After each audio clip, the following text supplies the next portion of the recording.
સરળ કામો બી છાણીમાં થયા નથી. એ ખાલી એમની અંદરોઅંદરની લડાઈમાંથી જ ઊંચા નથી આવ્યા.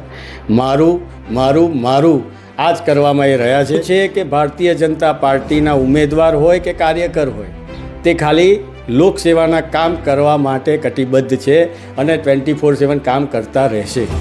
એમાંથી 2 તો ઓલરેડી આવી જ ગઈ અને હવે રહી 74, એમાંથી 4 અમારી ગણી જ લેવી કે એ તો આવી જ છે અને એ બી જંગી બહુમતીથી જ. વોર્ડ નંબર 1ની 4 સીટ, વોર્ડ નંબર 1ની 4 સીટ 1 નંબર થઈને આવશે. નમસ્કાર, યુગ અભિયાન ટાઈમ્સમાં આપનું સ્વાગત છે. દર્શકો, વડોદરા મહાનગરપાલિકાની ચૂંટણી 26મી તારીખે જ્યારે મતદાન થવાનું છે ત્યારે દરેક રાજકીય પક્ષ જે છે એડી ચોટીનું જોર જે લગાવી રહ્યા છે, ત્યારે જે સત્તા પક્ષ છે ભારતીય જનતા પાર્ટી, તેમની માટે એક ચેલેન્જ છે વોર્ડ નંબર 1. અને વોર્ડ નંબર 1માં આ વખતે કોંગ્રેસ તરફથી 3 મહિલા ઉમેદવારોને ઉતારવામાં આવ્યા છે. આપણે સામાન્ય સીટની વાત કરીએ તો કોંગ્રેસ તરફથી અમીર રાવતને ઉતારવામાં આવ્યા છે. ત્યાં જ ભારતીય જનતા પાર્ટી દ્વારા કૃણાલભાઈ પટેલને મેદાને ઉતારવામાં આવ્યા છે. ત્યાં જ પૂર્વ કોર્પોરેટર રહેલા અપક્ષ ઉમેદવાર તરીકે ઉતર્યા છે હરીશભાઈ પટેલ. ત્યારે જોવાનું રહેશે કે આજે ચૂંટણીનો સંગ્રામ છે વોર્ડ નંબર 1માં એ ભારતીય જનતા પાર્ટી માટે કેટલો ચેલેન્જિંગ બને છે. આપણી સાથે ભારતીય જનતા પાર્ટીના વોર્ડ નંબર 1ના સામાન્ય સીટના ઉમેદવાર કૃણાલભાઈ પટેલ આપણી સાથે જોડાયા છે. આપણે સીધી તેમની સાથે વાત કરીશું. કૃણાલભાઈ, એક અભેદ કિલ્લો છે કોંગ્રેસનો વોર્ડ નંબર 1, કેવી રીતે જુઓ છો આ વખતની ચૂંટણીને? અભેદ જે કિલ્લો છે એ બરાબર છે, કારણ કે છેલ્લા 10 વર્ષથી અહીંયા ભારતીય જનતા પાર્ટીનું એક પણ કમળ ખીલેલું નથી. એટલે સામાન્ય વસ્તુ છે કે લોકોને લાગે કે આ અભેદ્ય કિલ્લો છે.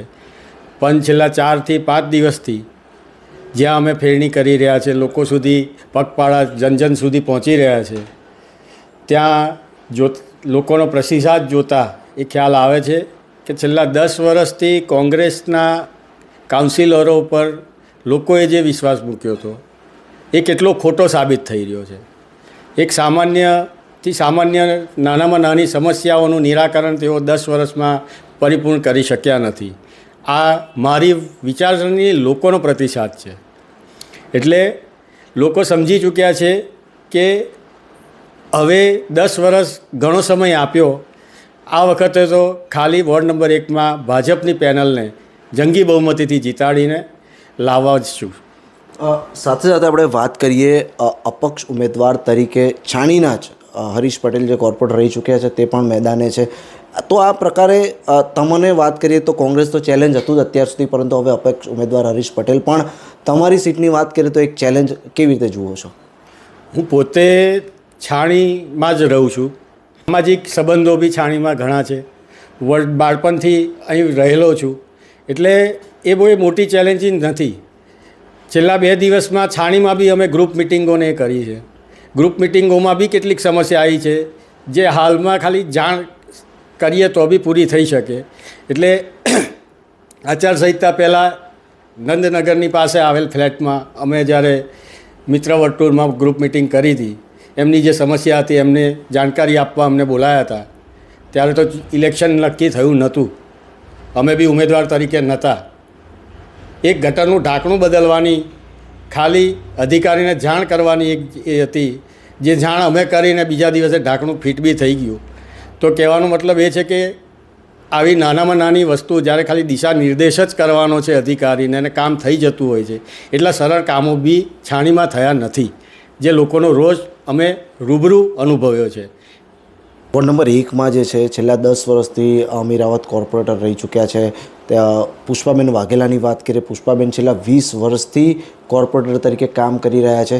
તો આજે કોંગ્રેસનું વર્ચસ્વ છે વોર્ડ નંબર 1માં, એ વર્ચસ્વને તમે કેવી રીતે એને સામનો કરશો અને લોકોને શું અપેક્ષા લોકો તમારી પાસે રાખે? કારણ કે ઘણા બધા અમે બી સર્વે કરતા હોઈએ છીએ અને અમે બી લોકોની વચ્ચે જતા હોઈએ છીએ. લોકોનું કહેવું છે કોંગ્રેસ ઘણું સારું કામ વોર્ડ નંબર 1માં કરે છે, તો એમને પછાડીને તમે આવીને તમે એવા શું સારા કામો કરશો? મારા પપ્પા પૂર્વ કાઉન્સિલર હતા વોર્ડમાં. એમને 5 વર્ષ પ્રજાની ઘણી સેવા આપી. એ સેવા લાંબા ગાળાની સેવા કહીએ એમ થાય કે લાંબુ વિચારસરણીવાળી સેવા. 2 દિવસ ગઈકાલે જ પુષ્પાબેનના રહેઠાણ માં જે ફ્લેટમાં રહે છે ત્યાંના લોકોનો મને અભિનંદન પાઠવવા ફોન આવ્યો અને એમને વિશ્વાસ દાખ્યો કે ભલે અમે અહીંયા રહીએ છીએ, નામ નહીં જણાવીએ, પણ આ વખતે લાવીશું તો કમ્ફર્ટ 4 સીટોને જંગી બહુમતીથી જીતાડીને લાવીશું. એટલે એ જ દેખાડી રહ્યું છે કે પુષ્પાબેન બી આ વોર્ડમાં કોંગ્રેસ ક્યાંય કોઈ ખૂણા ખાંચડા કે કોઈ નાના ગલિયારામાં બી પ્રભાવશાળી આ 10 વર્ષના એમના શાસનમાં દેખાઈ રહી નથી કે એમને લોકહિતના કેટલા કામો કર્યા છે. એ ખાલી એમની અંદરોઅંદરની લડાઈમાંથી જ ઊંચા નથી આવ્યા. મારું મારું મારું આ જ કરવામાં એ રહ્યા છે.